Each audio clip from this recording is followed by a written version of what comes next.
Welcome to social post. నేను Nihal. So ఇప్పుడు మనం హెల్త్ ఇన్సూరెన్స్లో మనం ఎలాంటి యాడ్-ఆన్స్ తీసుకోవాలి, దీని గురించి మాట్లాడడానికి మధు గారు ఉన్నారు. సార్తో మనం మాట్లాడదాం. Hello sir, welcome to social post. Hello Nihal garu. Sir, ఇప్పుడు మనం హెల్త్ ఇన్సూరెన్స్ తీసుకుంటాము. సో హెల్త్ ఇన్సూరెన్స్లో ఎలాంటి యాడ్-ఆన్స్ తీసుకోవాలంటారు? ఫస్ట్ అసలు హెల్త్ ఇన్సూరెన్స్ తీసుకున్నప్పుడు మన దగ్గర సమ్ అష్యూర్డ్ ఎక్కువగా తీసుకునే స్కోప్ లేదనుకోండి. కవరేజ్ అనేది మనం ₹1,00,00,000 ₹2,00,00,000 తీసుకోవాలి. ఆ 1 crore తీసుకోవడానికి మన దగ్గర బడ్జెట్ సపోర్ట్ చేయకపోతే అన్నిటికంటే ముఖ్యంగా మీరు ఫోకస్ చేయాల్సింది బోనస్.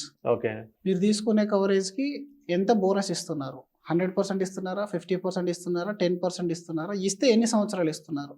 Point number 1. ఎందుకంటే ఫ్యూచర్లో మెడికల్ ఇన్ఫ్లేషన్ అనేది పెరుగుతుంది.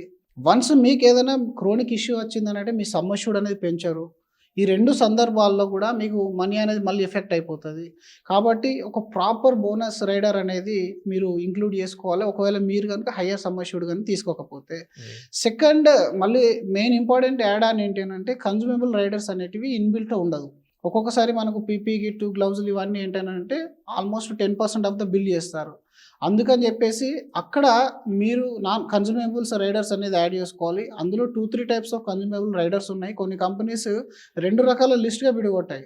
ఆ లిస్టు అన్ని కవర్ అయ్యే విధంగా ఏదైతే హయ్యెస్ట్ రైడర్ ఉందో దాన్ని తీసుకునే ప్రయత్నం అనేది చేయాలి. దీని తర్వాత మీకు ఏంటంటే చాలామందికి రూమ్ రెంట్ పైన కాస్త ఇది ఉంటుంది. అంటే వీళ్ళు సింగిల్ ప్రైవేట్ రూమ్ ఇవ్వట్లేదు, షేరింగ్లో ఇస్తున్నారు. అది మీరు చూసుకోవాలి. ఒకవేళ మీ దాంట్లో రూమ్ సబ్లిమిట్ కనుకుంటే మ్యాక్సిమం 90% ఆఫ్ ద పాలసీలో రూమ్ లిమిట్ అనేది లేదు. ఇప్పుడు సింగిల్ ప్రైవేట్ ఏసీ రూమ్ వరకు అయితే అందరూ ఇస్తున్నారు.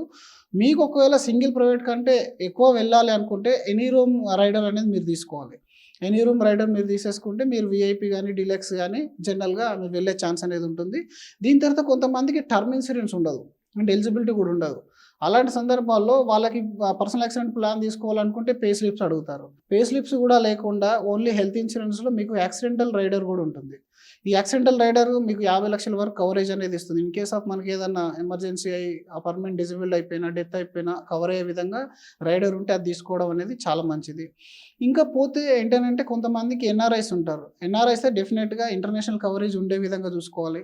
ఒకవేళ ఇంటర్నేషనల్ నాకు వేరే పాలసీ ఉంది అక్కడ అనుకున్నప్పుడు అట్లీస్ట్ ఎమర్జెన్సీ కవర్ అయ్యే విధంగా పాలసీ అనేటివి ఉంటాయి. ఇంటర్నేషనల్ ఎమర్జెన్సీ కవర్ చేసేటివి అలాంటివి కూడా రైడర్ రూపంలో మీరు యాడ్ చేసుకోవాలి.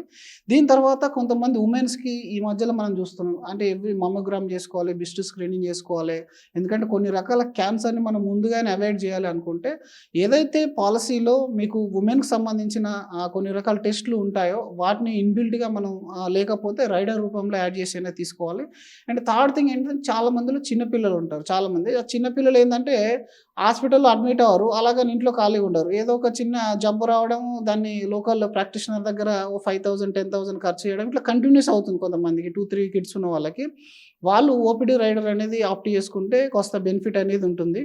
అండ్ మూడోది ఏంటంటే ఒకవేళ మీకు కనుక పిల్లలు ladies more than 15 years and 18 years అలా ఉంటే మాత్రం మెటర్నిటీ రైడర్ అనేది ముందు నుంచే మీరు యాడ్ చేసుకొని పెట్టుకోవాలి. దానివల్ల ఫ్యూచర్లో వాళ్ళకి వచ్చే ఆ కాన్పు యొక్క డెలివరీ ఛార్జెస్ ఏవైతే ఉంటాయో అవి మళ్ళీ అప్పుడప్పుడు మీరు కొనాలంటే వెయిటింగ్ పీరియడ్స్ ఉంటాయి. కాబట్టి ముందు నుంచే కొని పెట్టుకోవడం వల్ల ఆ వెయిటింగ్ పీరియడ్ కంప్లీట్ అయిపోతుంది. ఇప్పుడు కొత్తగా పెళ్ళైన వెంటనే మెటర్నిటీ తీసుకోవాలంటారా? మెటర్నిటీ తీసుకుంటే మీకు 2-3 years వెయిటింగ్ పీరియడ్ అనేది ఉంటుంది. ఏ మెటర్నిటీ అయినా లాస్ట్ 1 year వెయిటింగ్ పీరియడ్ తోనే స్టార్ వాళ్ళు ఏదో ఇస్తున్నారు. బట్ అందులో కూడా లిమిటేషన్ అనేది 50,000 వరకే ఉంది. ఒకవేళ అలా కావాలనుకుంటే 1 year వరకు ఇస్తుంది. ఇంకా కొన్ని కంపెనీస్ ఎలా ఉంటుందనంటే మీరు 3 సంవత్సరాల ప్రీమియం కడితే, ఐసిఐసిఐ లంబార్డ్ ఇట్లాంటి దాంట్లో 3 సంవత్సరాల ప్రీమియం కడితే మీకు 1 year లోపల మెటర్నిటీ అనేది ఇస్తారు. అలా ప్రీమియం అనేది ఎక్కువ ఉంటుంది. అడ్వాన్స్ తీసుకోవాలి. లేదనంటే మీరు ముందునే తీసుకుంటే టాటా కానీ, మన్పాల్ సిగ్నా కానీ, కేర్లో కానీ కొన్ని రకాల, అంటే మీకు అడ్వైజర్తో మాట్లాడితే ఇంకొంచెం ఈజీగా ఉంటుంది. బట్ మీ దగ్గర ఎప్పుడైతే ఇక అబౌట్ టు మ్యారీ ఉండే చిల్డ్రన్స్ ఉంటారో వాళ్ళకి, ఎస్పెషల్లీ లేడీస్కి చెప్పేది, లేడీస్ ఉంటే ఏంటంటే మీకు పెళ్ళి వెంటనే అవుతుంది, ఆ పెళ్లి ఖర్చులు ఆల్రెడీ ఉంటాయి. దాని తర్వాత వెంటనే 1 yearకి మళ్ళీ డెలివరీ ఖర్చులు వస్తాయి. ఒకవేళ అది కూడా క్రిటికల్ డెలివరీస్ అట్లాంటివి వచ్చాయనుకోండి, చాలా సందర్భాల్లో మనం చూస్తూ ఉంటాం ఇట్లాంటి కేసెస్. పెళ్లికే కష్టపడి ఏదో విధంగా గడిపించేసడం, దాని తర్వాత వెంటనే మళ్ళీ క్రోనిక్ డెలివరీస్ రావడం, అప్పుడు 5-6 lakh rupees అవసరం పడడం, ఇట్లాంటివి ఉంటాయి. అట్లీస్ట్ మీరు ఆ మెటర్నిటీ రైడర్ తీసుకుంటే 1-2 lakhs అయినా కనీసం అందులో సేవింగ్ అయ్యే ఛాన్స్ అనేది అందులో ఎస్. అబ్బాయికి కానీ పాప కానీ ఏమైనా అయినా కానీ అందులో కూడా కవర్ అందులో కవర్ అయిపోతుంది. మీరు మెటర్నిటీ తీసుకుంటేనే బాబును డే 1 నుంచి కవర్ చేస్తారు. అదర్వైజ్ మీరు ఆఫ్టర్ 90 డేస్ యాడ్ చేయాల్సి వస్తుంది. అదొక ప్రాబ్లం కూడా మీరు అవాయిడ్ చేసుకోవచ్చు. ఈ రైడర్తో పాటుగా ఇంకా మీరు తీసుకోవాలనుకుంటే యాన్యువల్ హెల్త్ చెకప్స్, అంటే అది కూడా ఇప్పుడు రైడర్ లాగా ఇస్తున్నారు. కొన్ని కంపెనీస్లో ఇన్బిల్ట్ ఉంటుంది. యాన్యువల్ హెల్త్ చెకప్ కూడా పెట్టుకోవడం వల్ల ఫ్యూచర్లో వచ్చే ఎమర్జెన్సీస్ ఏమైనా ఉంటే ముందుగా ఐడెంటిఫై చేసుకోవచ్చు.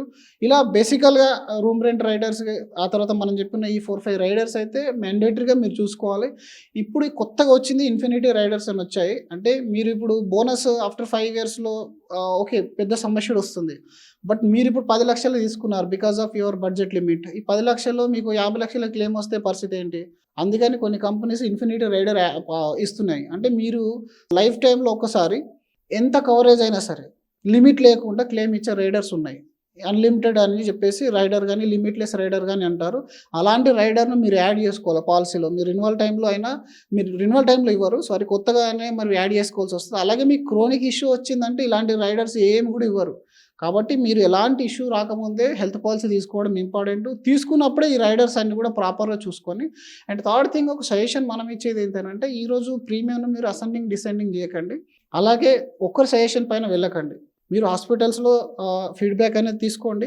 ప్రీమియం అనేది ఈరోజు తక్కువ ఉండొచ్చు. చాలా వరకు కొత్త కంపెనీస్లో కొత్త ప్రోడక్ట్స్ ఎప్పుడైతే లాంచ్ చేస్తారో వాళ్ళు చాలా డిస్కౌంట్లు మీకు పాలసీ ఇచ్చే ఛాన్స్ అనేది ఉంటుంది.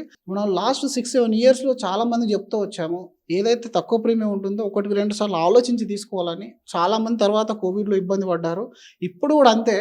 మీరు ఏదైతే స్టాండర్డ్ రేట్ మెయింటైన్ చేస్తున్నారో ఒక 10 ఇయర్స్ నుంచి, అలాంటి స్టాండర్డ్ రేట్ మెయింటైన్ చేసే పాలసీని అనేది తీసుకోవాలి తప్ప ఈరోజు ఒక 2000-3000 సేవ్ చేద్దామని చెప్పేసి తీసుకొని రేపు పొద్దున క్రోనిక్ ఇష్యూ వచ్చి ఆ పాలసీ నుంచి బయటకోలేవు. అలాగే నా కంపెనీ సర్వీసు ఒప్పుకోలేవు. అలా ఇబ్బంది పడే ఛాన్స్ అనేది ఉంటుంది. కాబట్టి ఒక ప్రాపర్ మంచి క్లెయిమ్ హిస్టరీ ఉన్న కంపెనీలో కాస్త ప్రీమియం ఎక్కువ ఉన్నా సరే, ఎందుకంటే ఇది హెల్త్ కాబట్టి దీనికి కాంప్రమైజ్ అయ్యే ఛాన్స్ అనేది ఉండదు. అలాంటి మంచి కంపెనీ మనం చూజ్ చేసుకోవాలి. And based on Google reviews కూడా వెళ్తున్నారు చాలామంది. This is very wrong. ఎందుకంటే గూగుల్ రివ్యూస్లో మీకు పాజిటివ్ కంటే నెగిటివ్లో ఎక్కువ ఉంటాయి. అండ్ ఇంకొకటి, ఈ రోజుల్లో మెకానిజం కూడా వచ్చేసింది. ఆటోమేటిక్ మెకానిజంలో ఏంటంటే నెగిటివ్ రివ్యూస్ అన్ని కూడా డిలీట్ చేసే మెకానిజమ్స్ వచ్చింది. అందులో ఓన్లీ పాజిటివ్ రివ్యూసే కనబడతాయి. అలాగే కొన్ని కంపెనీస్ ఏవైతే ఈ మెకానిజం ఫాలో కదా వాళ్ళ అన్ని నెగిటివ్ రివ్యూస్ పైన కనబడతాయి. కాబట్టి నెగిటివ్ రివ్యూస్ అనేది ఇంపార్టెంట్ కాదు. పాస్ట్లో ఎవరైనా ఆల్రెడీ క్లెయిమ్స్ తీసుకుని ఎక్స్పీరియన్స్ ఉంటే కస్టమర్స్ని అడగడం, లేదంటే హాస్పిటల్స్లో ఎస్పెషల్లీ మీకు తెలిసిన మంచి కార్పొరేట్ హాస్పిటల్స్లో వాళ్ళ యొక్క బిల్స్ ఏ విధంగా, ప్రీ అప్రూవల్స్ ఏ విధంగా, ఫైనల్ అప్రూవల్స్ ఏ విధంగా వస్తున్నాయి అనేది మీరు తెలుసుకొని, అలాగే అడ్వైజర్ దగ్గర కూడా 2-3 ప్లాన్స్ కూడా ప్రాపర్గా మీరు అనలైజ్ చేసుకొని ఫస్ట్ హై కవరేజ్ నుంచి మొదలు పెట్టుకొని మీ బడ్జెట్కి ఇలా డిసెండింగ్లో రావడం అనేది మంచి పద్ధతి. ముందుగానే బడ్జెట్ చెప్పడం వల్ల అడ్వైజర్ దానికి తగ్గ ప్లాన్ను మీకు టైలర్ మేడ్ చేసి ఇవ్వడం అనేది జరుగుతుంది. అలా కాకుండా వాట్ ఈస్ బెస్ట్ అనేది ఫస్ట్ అడగండి. According to your budget you can decide. ఇప్పుడు ఫర్ ఎగ్జాంపుల్ ఒక మంచి కంపెనీ తీసుకోవాలి, ప్రీమియం హైలో ఉంది, మీకు డిడక్టబుల్ ఆప్షన్ వస్తుంది. ఒక 20,000 రూపీస్ నేను బిల్ పేమెంట్ చేసుకుంటా అంటే ప్రీమియం అనేది ఆల్మోస్ట్ 20-30% తగ్గిపోతుంది. సో ఆ విధంగా కూడా ఉంటాయి. కాబట్టి అలాంటి చూజ్ చేసుకుంటే బాగుంటుంది. Okay. So thank you sir, మా సోషల్ పోస్ట్ వచ్చినందుకు. Thank you.